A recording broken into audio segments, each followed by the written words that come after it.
नमस्कार दोस्तों, are classes में आप सभी का स्वागत है।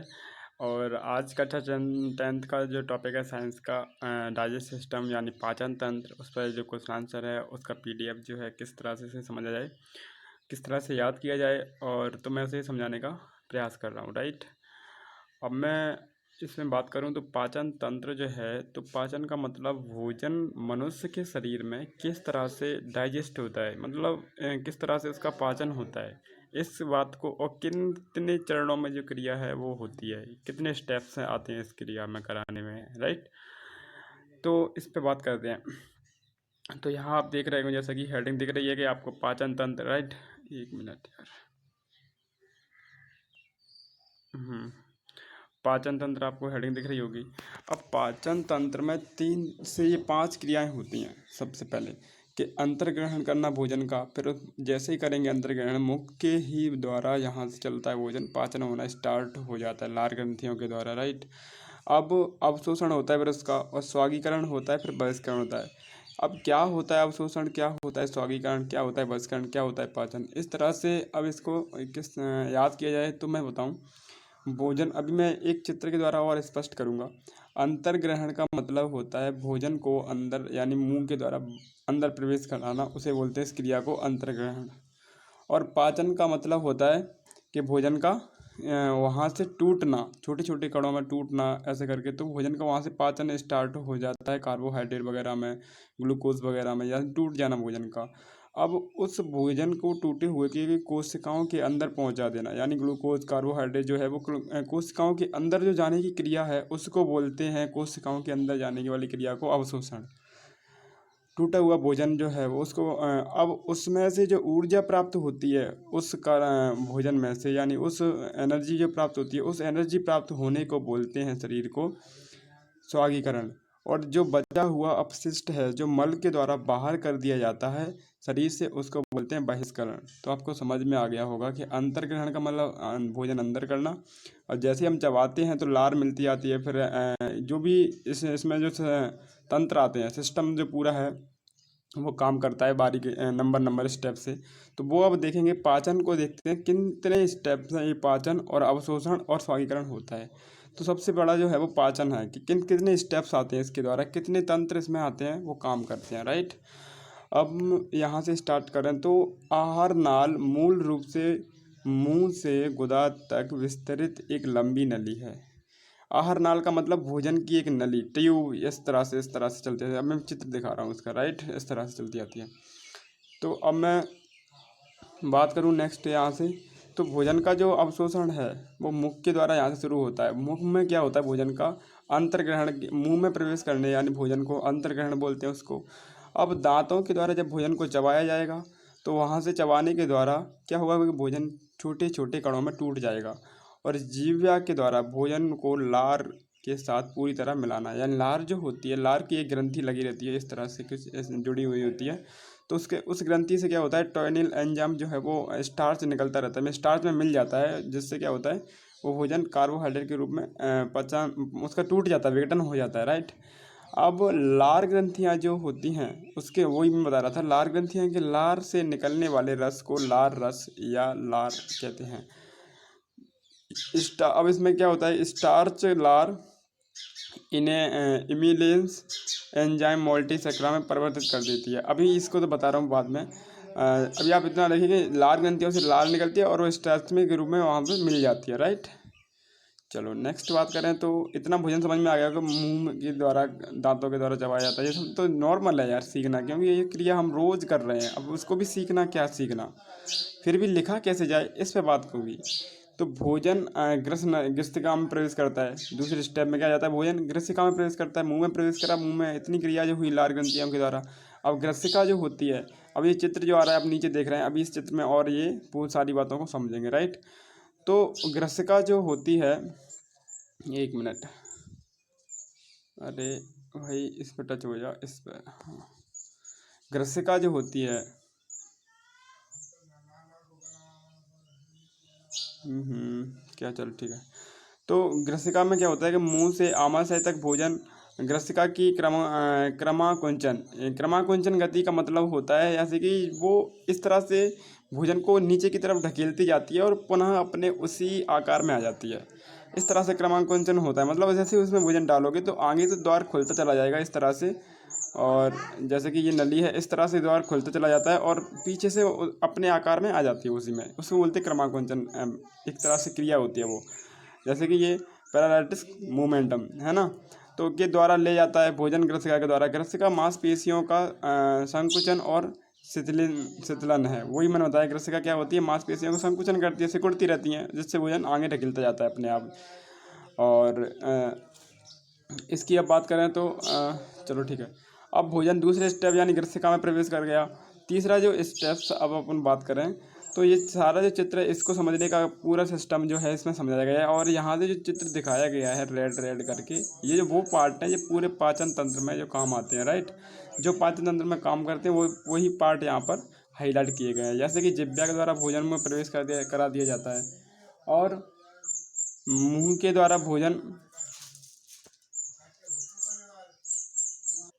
तो जिह्वा के द्वारा भोजन में लार वगैरह जो मिला दी जाती हैं, लार ग्रंथियों के द्वारा यहाँ से भोजन प्रवेश करता है ग्रसिका। ये ग्रसिका जो नली होती है ये ग्रसिका नली है, यहाँ से भोजन प्रवेश कर जाता है और यहाँ आमाशय में पहुँचता है जाकर। आमाशय में क्या होता है कि एंजाइम होते हैं, कुछ एंजाइम जो होते हैं भोजन को और सरल रूप में तोड़ देते हैं उसको, मतलब और उसके ग्लूकोज वगैरह इन सबको पाचन और शीतला सा कर देते हैं, जल मिला देते हैं उसमें से।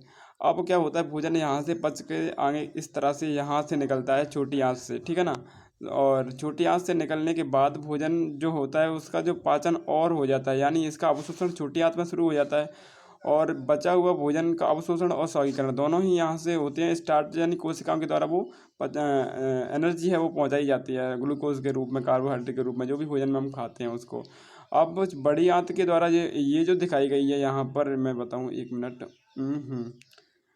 ये जो दिखाई गई है यहाँ पर ये बड़ी आंत है, राइट। मैं थोड़ा जूम कर दूँ इसको। ये जो दिखाई गई है यहाँ पर बड़ी आंत जो है वो इस तरह से ये जो दिखाई गई है, राइट, बड़ी आंत है ये। और छोटी आंत जो है वो बीच वाला पार्ट जो है वो छोटी आंत है। छोटी आंत में भोजन का पूर्ण रूप से पाचन हो जाता है, लेकिन अवशोषण जो है जल का अवशोषण वो बड़ी आंत में हो जाता है, राइट। अब वो जो इसे बोलते हैं आमाशय। आमाशय में क्या होता है, भोजन का कुछ एंजाइम जो होते हैं HCl अम्ल है जैसे कि, तो वो एंजाइम इसको मिले होते हैं। अब इनको एक एक बारीकी से हम देखेंगे। यकृत क्या काम होता है, यकृत क्या करता है बॉडी में, पित्ताशय का यानी क्या काम होता है, पित्त नली क्या करती है, और ये जो नीचे लगा हुआ है आमाशय के नीचे जो होता है ये वाला पार्ट, ये वाला, तो उसको बोलते हैं अग्नाशय, राइट। परिवेश का इसका क्या काम होता है, अभी जो देखने वाले चित्र को आप देख सकते हैं कि इस तरह से पाचन तंत्र बना होता है। यानी एक यहाँ से देखें मुंह के द्वारा, और ये नली और ये आमाशय और ये छोटी आंत बड़ी आंत का ही मेन रोल होता है। यहाँ से तो भोजन बाहर कर दिया जाता है गुदा द्वारा, राइट। अब नेक्स्ट की मैं बात करूँ यहाँ पर, तो वो अब तीसरा जो स्टेप्स आता है, भोजन ग्रसन नली में से होकर के आमाशय में प्रवेश करता है, राइट। तो आमाशय में जो भोजन प्रवेश करता है तो उसमें क्या होता है कि आमाशय में होती हैं जठर ग्रंथियाँ। क्या होती हैं आमाशय में? जठर ग्रंथियाँ। जठर ग्रंथियों में 3 एंजाइम जब आए, पेप्सिन और हाइड्रोक्लोरिक अम्ल और ये श्लेष्मा, 3 है जितने। अब श्लेष्मा जो पेप्सिन होता है एंजाइम होता है, हाइड्रोक्लोरिक एंजाइम, श्लेष्मा एक रक्षा करती है, राइट। श्लेष्मा एक तरह से एक परत होती है जो उस आमाशय की रक्षा करती है, मतलब कि वो जल ना जाए या कुछ डिस्टर्ब ना हो जाए उसको भोजन से, राइट। तो पाचक एंजाइम का प्रोटीन में पाचन करना ये होता है, पेप्सिन का एंजाइम का काम होता है। अब हाइड्रोक्लोरिक क्या काम करता है, तो अम्लीय माध्यम तैयार करता है जो कि पेप्सिन की क्रिया में सहायक होता है, यानी एक अम्ल तरह से बनाता है ये, और ये इस एंजाइम की हेल्प करता है, पेप्सिन वाले एंजाइम की। और श्लेष्मा जो होती है आमाशय के आंतरिक स्तर की एक अम्ल से रक्षा करता है, यानी जो एसिड है HCl अम्ल जो है, HCl अम्ल क्या कहते हैं, HCl जो अम्ल है उससे रक्षा करता है कौन, आमाशय की श्लेष्मा, ठीक है। तो ये बात क्लियर होगी आमाशय में क्या क्रिया होती है, यानी पेप्सिन एंजाइम की हाइड्रोक्लोरिक हेल्प करता है भोजन की पचाने में, और ये जो होती है हाइड्रोक्लोरिक अम्ल से रक्षा करती है श्लेष्मा। तो आपको ये क्लियरिटी हुई होगी। अब मैं नेक्स्ट बात करूँ, चौथा जो स्टेप आता है, भोजन जो है क्षुद्रांश के द्वारा आगे प्रवेश कर जाता है, राइट। यानी क्षुद्रांश जो पार्ट मैंने दिखाया था कि छोटी आंत से जो आमाशय से जो छोटी आंत में जब प्रवेश करता है तो वहाँ क्षुद्रांश बोलते हैं उसको, एक पार्ट होता है उंगली निर्माण, उसमें से ये प्रवेश कर जाता है। अब जो होता है कि इसके बाद क्या होता है, क्षुद्रांश में आंत रस निकलता है। ठीक है, अब आंत रस में क्या होगा कि कार्बोहाइड्रेट भोजन में होगा, वसा होगी और प्रोटीन होंगी, जो आमाशय से आया है। अब उनको जो इस आंत रस का काम होगा कि कार्बोहाइड्रेट को ग्लूकोज में चेंज करना, वसा को वसीय यानी ग्लिसरॉल में चेंज करना, प्रोटीन को एमिनो अम्ल में चेंज करना, राइट। जिससे कि और सरल जो भोजन हो जाता है और फिर इसको कोशिकाओं के द्वारा पहुंचाया जाता है। अब इसमें क्या होता है कि लीवर के द्वारा एक काम होता है कि लीवर यकृत और अग्नाशय से श्रावण प्राप्त करती है। कौन? यकृत अग्नाशय से श्रावण यानी रस जो होता है ये प्राप्त करती है। अब ये जो होता है इसका आगे क्या होता है कि फिर यकृत क्या होता है, पित्तरस से पित्त लवण बनाता है और ये बसा के बड़े बड़े अणुओं को क्या करता है, छोटे छोटे कणों में तोड़ देता है, यानी गोलियों में तोड़ देता है पित्त लवण, राइट। इसका निर्माण जो पित्ताशय से होता है, वो पित्ताशय से पित्तरस का निर्माण होता है और वो यकृत में जाता है। यकृत का आप चित्र देखे थे अभी, कुछ इस तरह से था, ऐसे करके, राइट। तो ये काम होता है। अब अग्नाशय यानी अग्नाशय का काम क्या होता है, जो कि इस तरह से अग्नाशय को मैं दिखा दूँ एक बार। ये जो अग्नाशय है इसका काम क्या होता है, इसके काम पर बात कर रहे हैं हम, राइट। ये जो अग्नाशय आप तो देख सकते हैं यहाँ पर, ये जो है नेक्स्ट। अब जो अग्नाशय जो है उसमें कि अग्नाशय रस निकलते हैं। अब इसमें क्या होता है कि अग्नाशय के एमिलेंस एंजाइम और ट्रिप्सिन एंजाइम और लाइपेज एंजाइम, एमिलेंस, ट्रिप्सिन और लाइपेज। अब ये जो एंजाइम है वो भोजन में आए हुए, जैसे प्रोटीन आई है, वसा आई है, स्टार्च आई है, तो इसका क्या करेंगे, प्रोटीन को जो ट्रिप्सिन एंजाइम पेप्टॉन्स में बदल देगा, राइट। प्रोटीन्स को पेप्टिन एंजाइम किस में बदल देगा, पेप्टॉन्स में बदल देगा। और जो नेक्स्ट है वसा को लाइपेज एंजाइम वसाए अम्ल में बदल देगा। ऐसे ही स्टार्च को एमिलेज जो एंजाइम है वो ग्लूकोज में बदल देगा। तो ये क्लियर हुई आपको। ये जो हुई ये पूरी क्रिया थी वो क्षुद्रांश की क्रिया थी, राइट। अब जो भोजन होता है वो बाहर तंत्र के द्वारा अलग कर दिया जाता है, राइट।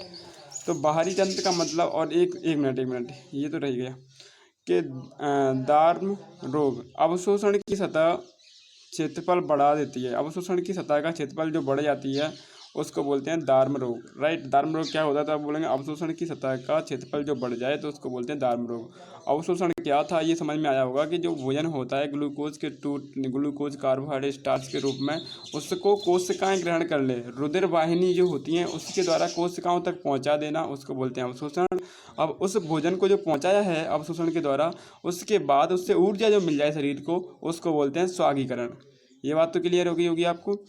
तो ठीक है, अवशोषण की जो सतह होती है उसका क्षेत्रफल बढ़ जाए तो क्या बोलते हैं, उसको दार्म रोग। अब बाहरी तंत्र के द्वारा इस भोजन को क्या कर दिया जाता है, आउट ऑफ कर दिया जाता है, राइट। जैसे बाहरी गुदा तंत्र जो होता है जल का अवशोषण कर, यानी बड़ी आंत करती है जल का अवशोषण। ये बात क्लियर होगी आपको, अभी बताई थी। वर्ज्य पदार्थ गुदा द्वारा शरीर से, वर्ज्य मतलब व्यर्थ में जो वेस्ट मटेरियल होता है गुदा द्वारा शरीर से बाहर कर दिए जाता है, राइट। कक्षा 12th कक्षा 11th जो है उसकी बायोलॉजी में इसे बड़ी आसानी से और सरल भाषा में समझाया गया है। तो आप वहाँ पर जब आएंगे तो अच्छी कक्षाओं में और अच्छा सीख सकते हैं, राइट। और इस चैनल को अभी सब्सक्राइब नहीं किया तो सब्सक्राइब कर लें, क्योंकि इस चैनल पर जो NCERT बुक्स हैं, CBSE बुक्स हैं, वो फ्री में मिलने वाली हैं। और लाइव वीडियो भी मैं आने वाला हूँ, एक बोर्ड वगैरह यानी पूरा सेटअप करने वाला हूँ।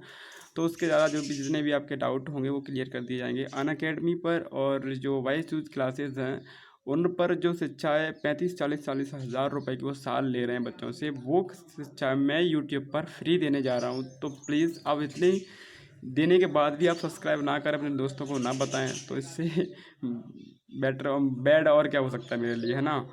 और इससे ज़्यादा मैं कर भी क्या सकता हूँ, इतना तो कुछ दे रहा हूँ यार। अब अगर आपको कुछ भी डाउट है इसमें तो आप मुझे व्हाट्सएप पर कमेंट करें या फिर यूट्यूब पर कमेंट करें, तो मैं उसके डाउट को और क्लियरिटी करूँगा लाइव आकर के, राइट। तो चलते हैं दोस्तों, बाय बाय, टेक केयर।